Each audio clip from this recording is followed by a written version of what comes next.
ये जो CCTV footage आप अभी देख रहे हैं ये कोई आम फुटेज नहीं है, बल्कि इसमें उस बाइक पर दिख रहे हैं दो लोग सोशल मीडिया इन्फ्लुएंसर्स हैं। और इसी बाइक पे ये लोग अपने साथ एक शख्स की डेड बॉडी बोरी में भरकर 26 मार्च 2025 की रात करीब 1 बजे अपने घर से 6 किलोमीटर दूर एक नाले में फेंकने जा रहे हैं। ये एक ऐसा क्राइम था जिसने राजा और सोनम के केस के जैसे ही पूरे देश को हिलाकर रख दिया था। Hello everyone, welcome to my channel the grey side. आगे बढ़ने से पहले आप हमारे चैनल को सब्सक्राइब कर ले और बेल आइकन ज़रूर दबा ले ताकि हमारी वीडियो की नोटिफिकेशंस आप तक समय से पहुंचती रहे। मृतक की पत्नी व उसके साथी सुरेश ने इस घटना को अंजाम दिया है, उसकी हत्या की है और हत्या करके वहाँ पे डाल दिया। तो हमारा आज का केस है the Praveen Rao murder case. Video की शुरुआत में आपने बाइक पे जिन लोगों को देखा उनमें से एक हरियाणा की भिवानी की रहने वाली इंस्टाग्राम इन्फ्लुएंसर और यूट्यूबर रवीना राव है, जिसके इंस्टाग्राम पे लगभग 34,000 और यूट्यूब पे करीब 5,000 फॉलोअर्स हैं। और दूसरा व्यक्ति रवीना का बॉयफ्रेंड सुरेश है, जो खुद भी एक यूट्यूबर है और रवीना के साथ ही वीडियोस बनाता है। और ये लोग जिस इंसान की बॉडी बोरी में भरकर अपने बीच में बिठा कर ले जा रहे हैं वो बेचारा कोई और नहीं बल्कि रवीना का पति प्रवीण है।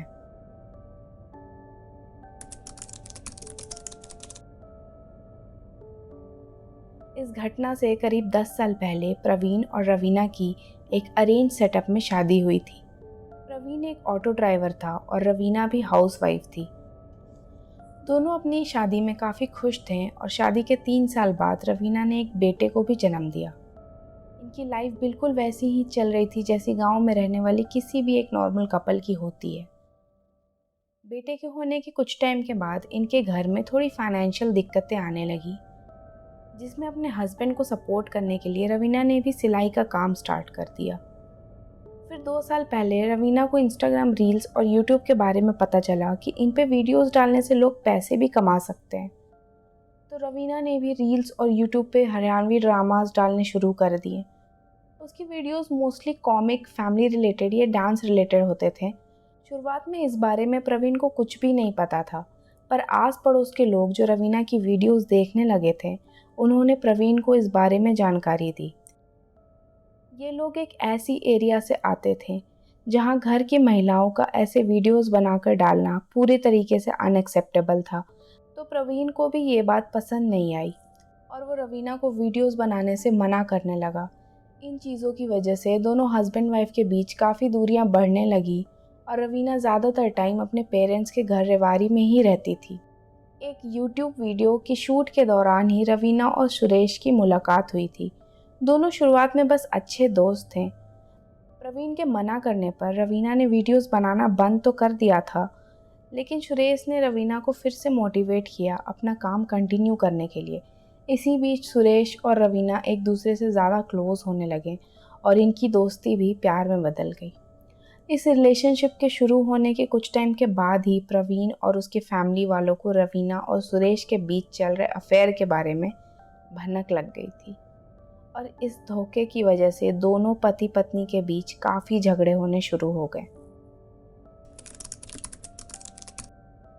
23 मार्च 2025 को ऐसा ही एक झगड़ा प्रवीण और रवीना के बीच हुआ, जिसके बाद रवीना ने अपने पति को मार कर रास्ते से हटाने का बिल्कुल मन बना लिया और वो मौके की तलाश में लग गई। और सिर्फ 2 दिनों के बाद ही उस धोखेबाज पत्नी को ये मौका मिल ही जाता है। 25 मार्च 2025 इस दिन रवीना अपने एक यूट्यूब वीडियो के शूट के लिए बाहर जाती है और शूट ख़त्म कर वो भिवानी के प्रेम नगर में अपने पति के घर वापस लौटती है और अफेयर होने की वजह से सुरेश को खुद से मिलने बुलाती है।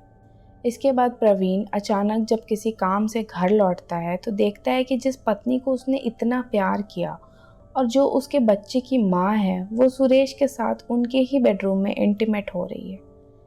इसके बाद गुस्से में प्रवीण और सुरेश के बीच हाथापाई शुरू हो जाती है, जिस बीच रवीना अपने ही दुपट्टे से अपने पति का गला घोंट देती है और वहीं प्रवीण की मौत हो जाती है। इतने बड़े क्राइम को धोखे और फरेब से अंजाम देने के बाद सुरेश वापस अपने घर चला जाता है और दोनों बॉडी को डंप करने के लिए रात का इंतज़ार करने लगते हैं। इसी बीच रवीना काफ़ी नॉर्मल एक्ट करती है और रिलेटिव्स के प्रवीण के बारे में पूछे जाने पर कहती है कि उसे नहीं पता कि वो कहाँ है। रात होने पे सुरेश अपनी बाइक लेकर आता है और दोनों प्रवीण की बॉडी को एक बोरी में भर उसे डिस्पोज करने के लिए निकल जाते हैं और घर से 6 किलोमीटर दूर जाकर एक नाले में प्रवीण की बॉडी को फेंकने के बाद वो दोनों कुछ दिनों तक एक नॉर्मल लाइफस्टाइल जीने लगते हैं।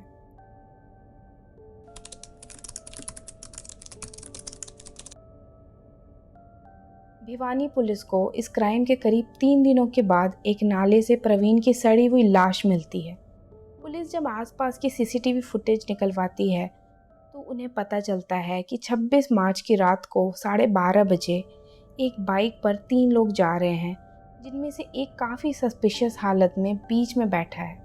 और जब ये बाइक 2:30 बजे के आसपास वापस आती है तो इस पे बस 2 ही लोग दिखते हैं। इसके बाद बाइक के नंबर से पुलिस सुरेश तक पहुंचती है और उसे क्वेश्चनिंग के लिए ले जाती है। काफ़ी मेहनत के बाद सुरेश अपने साथ रवीना के अफेयर के बारे में पुलिस को बताता है और ये भी कि कैसे और क्यों उन लोगों ने मिलकर इस घिनौने अपराध को अंजाम दिया। इस कन्फेशन के बाद पुलिस उन दोनों को अरेस्ट कर लेती है और ये केस फ़िलहाल कोर्ट में है। प्रवीण और उसकी फैमिली वाले शायद इस सदमे से कभी बाहर ना आ पाए, पर इतने बड़े धोखे का सबसे बड़ा विक्टिम रवीना और प्रवीण का वो 7 साल का बेटा है, जिसने अपने माँ के स्वार्थ की वजह से अपने माँ बाप और बचपन सबको खो दिया। ये केस हमें कई सारे सवालों के बीच छोड़ जाता है कि क्या कोई और रास्ता नहीं था। अगर कोई अपनी शादी में खुश नहीं है तो बहुत सारे ऑप्शंस हैं। आप सेपरेट हो सकते हैं, डिवोर्स दे सकते हैं, बट शादी जैसे खूबसूरत बंधन में होने के बाद भी धोखा देना और अपने पार्टनर की हत्या कर देना, बच्चों की लाइफ खराब कर देना, क्या कहीं से भी सही है? आप इस केस के बारे में क्या सोचते हैं? हमें अपनी राय कमेंट सेक्शन में ज़रूर बताएं और वीडियो अच्छी लगी हो तो वीडियो को लाइक कर दें और एक बार और चैनल को सब्सक्राइब कर दें। तो मिलते हैं अगली वीडियो में, तब तक के लिए अलविदा और वीडियो पूरा देखने के लिए धन्यवाद।